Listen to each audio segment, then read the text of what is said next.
welcome back to another episode of The Next Big Bet, a podcast series brought to you by Creddinv Technologies. Today, I have Radhika Kabbade here. She's a lawyer by 15 years of experience and she's a CACS LLB, and she is the startup founder of Legalbook. Hi, Radhika, how are you? I'm doing good. How are you? I'm good too. Thank you. Thank you so much for joining us today in this podcast. So let's get started. Maybe I'm going to just put some facts out there about the Indian legal market. It's set to like rapidly grow at a rate of $1.8 billion at the moment, with about 650 startups in the legal tech. How do you see this growth, and what do you see are the entry points for new people getting into the legal tech industry? Indeed, as you said, the number is humbling, and I would like to add to it. There are 650 plus more startups in the legal tech domain in India itself. If you go to sites like Traction, you will see about 9.4K in the legal tech domain. And the legal tech, is a vast segment when you say so. So there are a lot of entry points yet unexplored. There is a lot of, basically, we are at the tipping point of legal tech. So I see a lot of scope in various segments. I mean, contract lifecycle management, which is for enterprises, to a large scale chatbot, which is easily available to a last mile consumer. There is yet a lot to explore. And with AI, agentic AI, I think a lot more points where there can be startups, and there are a lot of entry points yet unexplored. Yeah, I would totally agree to that. And also in the recent news, I've been seeing how emotion AI is also playing a big part in legal tech industry. So I would also want to know something about how the traditional uh, legal practitioners are taking this new AI built legal tech platforms. What kind of issues, what kind of friction are you seeing there, and how would you say it would actually help them rather than taking their job away? See, basically, we need to understand that there is a push for AI adoption, especially in old school law firms, large law firms. They know that digitization and automation and AI is there, and they cannot refrain themselves from adopting. But definitely, there is a push. How we are at Legal Book dealing with it is basically you cannot push a change. You have to, guide the tide. So we are guiding them, we are enabling them. We need to understand that when computers were introduced in 90s in India, all the bankers felt that our jobs are going to go. It's the same feeling that today lawyers, in-house counsels are feeling, but they are also well aware. I mean, 2 3 years back when we launched our product in the US markets, precisely India was not that ready. Today, if you ask me, with the new gen lawyers and the old school lawyers also, they know it is going to come, and they are training themselves. All the more the lawyers are not intending to become techies, but they are looking out for digitization. Large scale organization, large law firms have now set digitization budgets, and I think that's the first step for adoption. So it's going to be slow, it's going to be sustainable though. And I think if it's more about guiding them, taking one step at a time, and then giving them the automation that gets them the results. You understand? I mean, what is happening with AI is it is very easy to start the implementation, but we have to think in terms of the results, not in just terms of digitization or automation. Understood. So, like you said, people are not lawyers are not looking to become techies, but they would definitely need guidance. So, as a lawyer yourself, do you think it's easy for you to get into using new tech platforms, or is it getting a little tough there? No, I think it's all about the SOPs. So lawyers, company secretaries, or professionals are usually, tamed and trained for standard operating processes. If you train them, help them, I think they are ready for it. Me myself, I've trained myself on, I'm a lawyer first, and our company actually is a lawyer first tech. So we proudly call ourselves that, we have developed softwares which are, light on feature but heavy on results. And when I say that, there is a whole lot of ruckus about how's the UI, how's the UX, but nobody, and most of these tech companies are not talking about the results. And in legal, actually, uh, you have to be very precise with your accuracy and the results that you deliver, which are they really changing or helping or aiding the lawyer or in-house legal team to reduce their time. I mean, we need to think about that and not load the product with 10,000 features. It's like you are having an Apple smartphone, but you're just using it for WhatsApp and calling. That's how the products are. So it should be simple as pen and paper and fully automated, giving you the real result the user is looking at. Understood. So when we are talking about results, are we talking about the time that takes for a lawyer to finish his case in hand, or is it about getting to the right decision at the end of the case? What are we talking in terms of result here? I think we are talking about couple of things. One is, as you said, time. So today the legal departments are actually being assets than just seen as profit centers in the past. So one is the efficiency, second is precision. So typically in legal, the precision depends upon how sharp the lawyer is, what is his experience, and how well he can articulate it. Typically, what lawyers do is they draft contracts, they negotiate contracts, or they review contracts.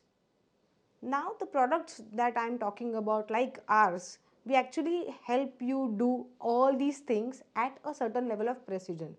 So, when to summarize, one is about time, second is about accuracy. I've been talking about results and results. So, once you upload a contract and the AI is reviewing that contract, you need to at least get to an accuracy of 80 to 85% so that the lawyer feels comfortable and feels that the tool is adding value and not increasing the work. So third thing is about precision. So basically there are two things in precision: the dependency of the staff on the staff, so how well trained your junior team is, your dependency should reduce and it should be more system dependent rather than human dependent, and with a great accuracy and precision. I think we are talking in that entire realm of time, precision and human dependency. Also, globally, if we see the numbers, it's coming to about $27.8 billion, I would say. And the growth rate is also somewhere about 13%, if I'm not wrong. And this growth, I'm very much sure, is because of the AI integration. It's completely driven by AI in legal tech. How do you see this impacting investments in the sector in India specifically? See, I mean, when Harvey AI raised about 100 million and it has already reached a 5 billion valuation, it's not just a company get it funded. It's an opening door to the legal tech, which has been seen as a very niche as of now for investment specifically, and now they have become a mainstream. So legal tech, of course, in India, from India perspective, uh, I think we are at the tipping point of the investment because there's a lot more to explore. Investors are not still seeing this as a great segment, but when I see from a founder perspective, there's a lot to explore, and I would like to stress on few pointers there. See, as I said, fintech 10 years back was exactly where legal tech today is. It is seen as a niche, it is seen as a cost center, but today legal tech and all this kind of AI platforms are helping you make decisions that impact the entire organization. So this can be seen as digital assets. So the investment landscape as we see today, there are a lot of products yet to come in the judiciary and litigation side of legal tech. The current softwares completely focus more on the enterprises. While judiciary, if you see, there are 40 million cases pending at the various courts, and I think that's a bigger problem which can be easily solved using AI. So we are also coming up with products like litigation predictor, litigation management, and not just litigation management. When we say, it's not at a peripheral level what law firms are currently using, but it is realistically AI helping drive the litigation prediction results. And I think there's a lot of scope for such kind of tech products which are on the side of litigation, litigation prediction, litigation drafting, which can help large scale law firms as well as the judiciary at the back end. That was a lot of information about the litigation management. What do you think are the other emerging opportunities in legal tech that especially Legalbook is also catering to? That's a good question, Divya. Actually, there is a lot of opportunities in legal tech products. I mean, if you say segment wise, B2C segment, there is a lot of opportunity where a chatbot like products can come, which can cater to direct citizens in India to help them increase their legal awareness or solve their queries, for which they have to wait for hours to reach out to a lawyer at times, and they don't get that legal aid. So a chatbot which simply answers their queries is a good opportunity. If you see from the B2G angle, to reduce the load and burden on judiciary, there could be a lot of products like litigation, I just spoke, litigation predictor, or a research and analysis tools which can help judicial authorities to make better and faster decisions. And last mile, again, when you see small scale entrepreneurs or SMEs and corporate enterprise level, I think a lot of host of products can come there. And also we are talking about ODRs and ADRs, basically, which is online dispute resolution and alternative dispute resolution, which can reduce the burden on the judiciary, and also it can add to a lot of enterprise value can be unlocked immediately, which stays in the litigation pipeline for up 5 to 10 years. And I mean, that's a serious loss of capital for the enterprise also. So alternative dispute resolution systems, and the government is also coming up with a lot of initiatives like Code 3.0, then AI for India AI, and in that foundational legal models. So today there's a lot of opportunity. It's just you have to analyze and understand whether you're creating a foundational model, GPT, or you're just building a wraparound product.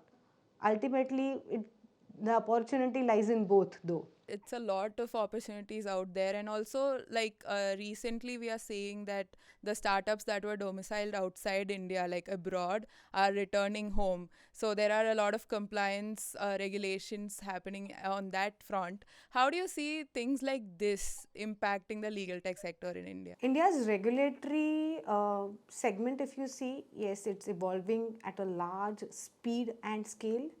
Definitely, domiciliation of Indian startups add up a momentum, but at the same time, they add up to a lot of responsibility while handling the data.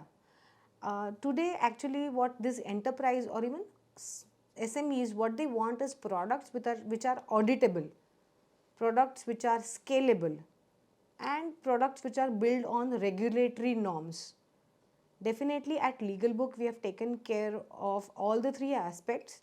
These products, when we say they are auditable, the product needs to be built on certain specific guidelines that the government has provided. The product should be at the same time easily scalable in terms of the users as well in terms of the data storage, and from the access level, the product company should not ideally have the access of the data, because here we are not creating content pieces on AI, right? You're actually drafting, creating, sharing a lot of confidential data of that particular company or a user. So you have to be very conscious when you're trying to build the backend frameworks of such kind of products. And I think that adds on a lot of responsibility to such kind of AI companies. And Indian companies are doing good with the regulatory practices, I think.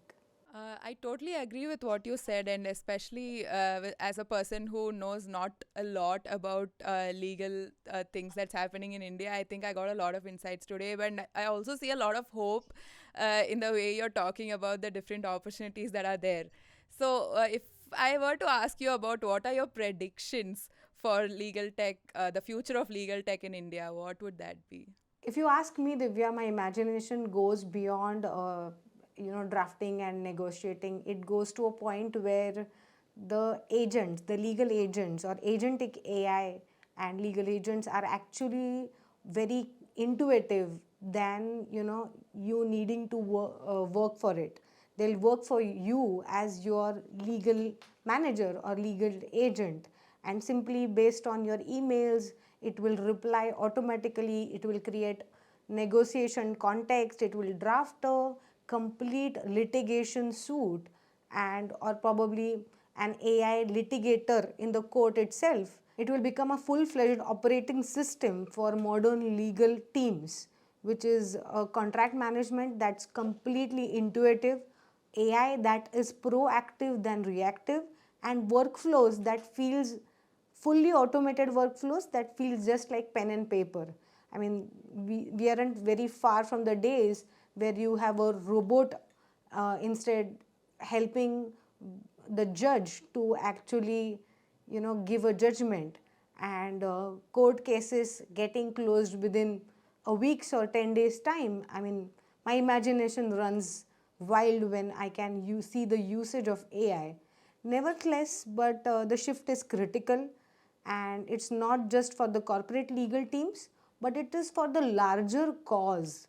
Again, I would like to shift the focus to not just the money making part of AI and legal tech, but actually the solution where India is facing the burdened judiciary. 80% of the people in the rural India don't have access to legal justice, and there are lakhs of cases pending.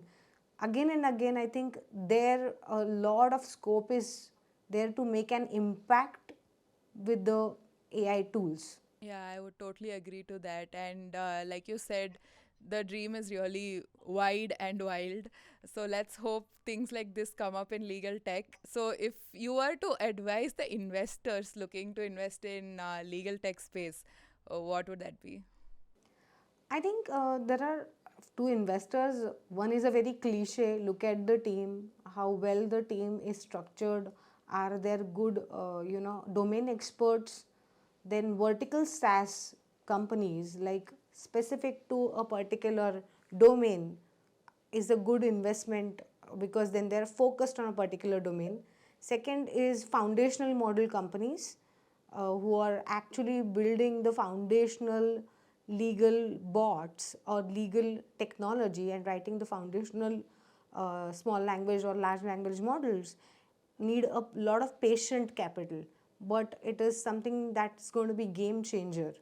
And of course, with investors, I would like to, more than an advice, I would like to urge the investors to take a participative step in legal tech, because unless there is resource and investment in a particular segment, it will not grow. It will not experience that CAGR which ideally is promised. And also legal tech, if you look at it from a foundational model, definitely requires a lot of patient capital. Again, I would like to conclude that legal tech is where fintech was, and fintech has seen phenomenal results in terms of IPOs happening and unicorns coming up. I think legal tech is at the cusp of that. It will definitely, the next 5 to 7 years will be the defining 5 to 7 years for legal tech startups.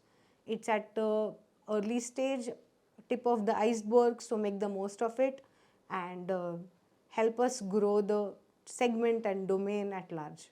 Sure. Yeah. Thank you so much, Radhika, for being here today and talking with me about legal tech space. Thank you so much. We'll conclude this podcast here. Thank you so much. And I think all the investors who are interested in the legal tech sector have got a lot of insights. And you, like she said, you should go and invest in the legal tech to see unicorns maybe 10 years down the lane. Thank you so much. I'll see you in the next episode.